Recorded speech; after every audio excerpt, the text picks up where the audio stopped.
कुर्ब के रोड़े कादरत जा सुनो नबी सरदार दिनवी। कुर्ब के रोड़े कादरत जा सुनो नबी सरदार दिनवी। कुर्ब के रोड़े कादरत जा सुनो नबी सरदार दिनवी।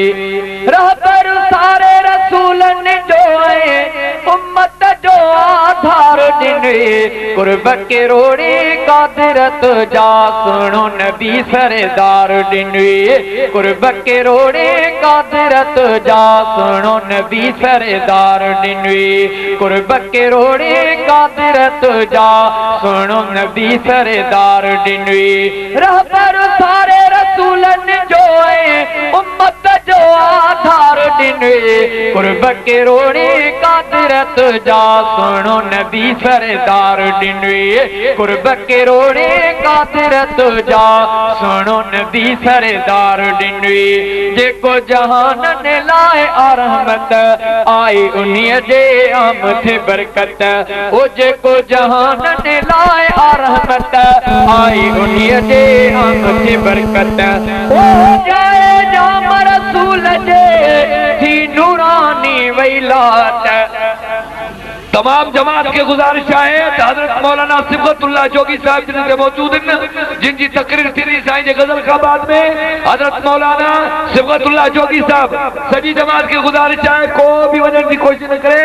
सिंध जा मशहूर बेहतरीन अजीम मुबल्लिग हजरत मौलाना सिबगतुल्लाह जोगी साहब जिनकी तकरीर थी उन का बाद में मानी थी इंशाअल्लाह। कुर्ब के रोड़े कादरत जा सुनो नबी सरदार दिनवी। रहबर सारे रसूलन जो है उम्मत जो आधार दिनवी। कुर्ब के रोड़े कादरत जा सुनो नबी सरदार दिनवी।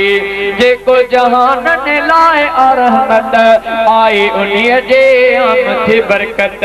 हर हिकत उन साहज शफकत अहिड़ो यतीम ने यार दिनवी। कुर्ब के रोड़े कादरत जा सुनो नबी सरदार दिनवी। कुर्ब के रोड़े कादरत जा सुनो नबी सरदार दिनवी। फैज सुबह शाम बिराए प्यार मंझा प्यो कलमो पढ़ाए। फैज सुबह शाम बिराए प्यार मंझा प्यो कलमा पढ़ाए। साधन के भी सीने लाए मिठड़ो नबी मन ठार दिने।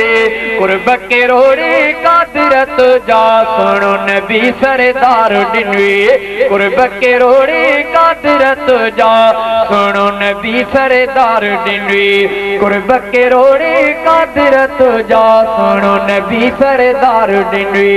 रोंदन के जे कोरी जाए पंजे परावन के पर जाए। अरबी अंदर जाओ लाला है गमगीन ने गम फार दिने। कुर्ब के रोड़े कादरत जा सुनो नबी सरदार दिनवी। सजी